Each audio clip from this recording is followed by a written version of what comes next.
anywhere there's love, there should be action. There should be action. Yes. Okay, that's Reverend Isaac Quirke. And I want to chip in this love and emotions. Okay. Sometimes I hear people saying that love is not about feelings, love is not about emotions. What do you think about that? Yes. Let me say it's true, but it's not all that. Okay, And I'll clarify it. please let's clarify. Love, when we talk about love, you choose whom you love. You choose whom you love. You Okay, choose. hold on. Does that mean that God does not choose our partners for us? No. Okay, you get back. I'll go into that. Let's talk about the emotional aspect of love. Yeah, you see, those emotions and other things, there are I jotted certain things down concerning love, and I want to Okay, no problem. clarify if it's permitted. Oh yeah, time is. We have time. So We have time. Okay, so I jotted certain things. As I said, people have their own definition about love, and I'll just clarify. There are types of love, Okay, and number one, we have the storge, the storage. which is affection. They are Greek words. Affection. Okay, Yeah, and we have the philia or filio, which is the friendship. okay, I getting it. So when I talk about the storage, which is the affection also goes with the emotion. emotion. So somebody can see someone and just have an affection for the person, and anywhere there's an affection, emotion too is also attached to it. So that's the storage. Okay, I getting it. So those things are human, like sentiment. It comes after you can see a woman, you like the person, you love the person because of some of the physicalities that you saw, and those things will come into play. I know what I'm talking about. Okay. So the affection, that's the storage. the storage. And we have the philia or the filio, which is the friendship. You can see someone, you like the person, but all that you feel about the person is just having a friendship with the person. There's nothing attached to it. You just want to get close to the person. Get to know the person. Just get to know the person. It's different from there, just getting affection and those kind of things. So that is the filio. And we have the eros. The eros is the sexual or the erotic. Okay, So you just see someone, and you see all these things, people define it as love. So if the person see the lady, we are men. You see the person because of what you saw, the thing that comes into your mind is, I want to have sex with the person. oh okay. And it's erotic. It means that it's fleeting. It does not last. It doesn't last. When the purpose is achieved, it goes. That is the eros. Eros. And we have the agape. The agape. Okay. That is what we I Christians. that agape is quite familiar with the Christian. Yes, that is what we Christians we practice. But it's unfortunate that a lot of people use it as an advantage.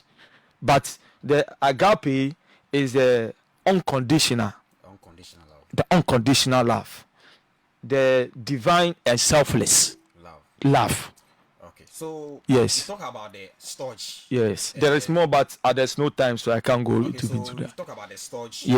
the filio, and the Yeah, erotic. yeah, Let's focus on these three. yeah. And my previous question was, could there be love without emotions and feelings attached? And per what you are saying, that means with the opposite sex, you cannot have a relationship with the opposite sex without having kind of emotions or feelings for that person, right? No, it's not like that. You see, we are talking about relationship in Christian aspect, Yes. not in it broad like And I want us to center it on the opposite sex. You see, whenever you meet a woman Okay. as a man, I know that you cannot like a woman. Yes, the affection is part of it. You see, we have desire, but desires are not meant to control man. We are rather meant to control our desires. The same is our affection. The same also is with our emotions. We have this thing. God put it in us. But since we are believers, the first thing that must come into play is that when I meet a woman, and even if there is an emotion attached to it, the question I should ask myself is, what kind of love do I have towards this woman? Before the emotions come into play. Because the emotions are important. Because I cannot be working with a woman which I don't have affection for. But before the affection, there should be the most important aspect, the love of God which I have towards the person.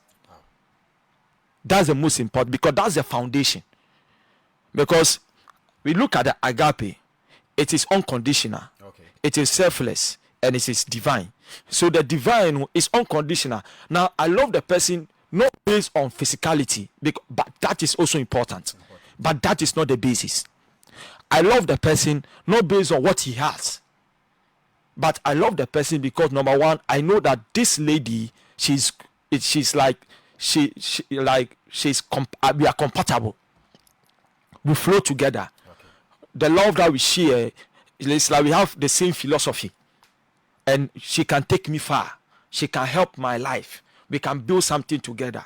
So when you look at all these kind of things and you make your approach, already these affections are, or emotions are already there, but you are not basing your feelings, or let me say your movement on that, but you have based your movement on the higher perspective of love, which is the agape aspect. So you cannot love somebody without those things not coming to play, but they are not too much most important.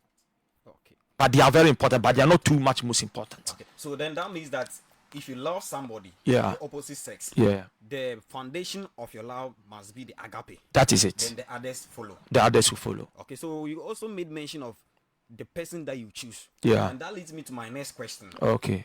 Does God choose our life partners for us?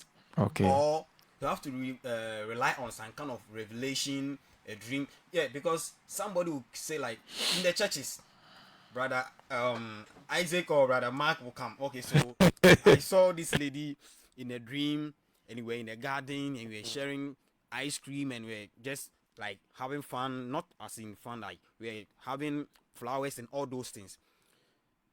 Should that be the basis for you to approach someone that, okay, I think based on this dream, I think God want us to be together? Because they use the word God because they know that when you tell a Christian sister that God and you bring dream, oh okay, then God is in control. God means that you are meant to be. So please, I want you to let us understand: does God choose our partners for us, or we need to choose our partners ourselves? I'm very happy to ask this. And I know our listeners too want to know. So Yeah, it's a very important topic. When I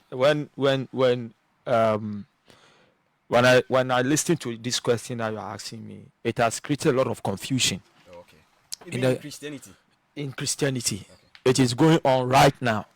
You see, I believe that since the time that God created Adam and Eve, and God brought Eve to Adam, and the fall came.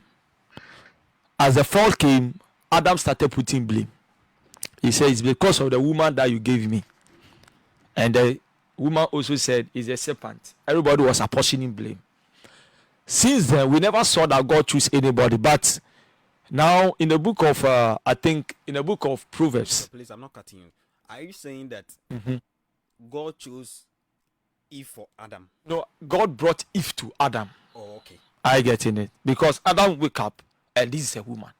God took the rib, and he put flesh on it, and he brought a woman. But the thing is that God, now the book of Proverbs talks about something. It says that whosoever finds a wife finds a good thing and obtain favor from the Lord. You can pray for God's guidance, Okay. but it is not God who will choose the person for you. You know, human beings, we have what is called, we have a will, we have choices, and we have decision. God cannot choose a woman for you because it's not God who is going to stay with the woman. Okay. You are going to stay with the woman. But one thing that you must do is that you must pray for God's guidance. And because we are spirit beings and we are living in the flesh and God supersedes everybody, your prayer can help you to be able to discern that this person, is it right for me or it's not right? Is it right for is this person good? Is it meant for me or not? Okay. Because in every human being there is a spirit in us, and that spirit is called the inner witness. I meet a woman right now, and as a child of God, and I put it into prayer. If the person is right for me, I'll have peace in my spirit to know that this is okay for me, based on also some of the things that I've seen from her, especially character. Okay. Because that thing that people say, God choose the person.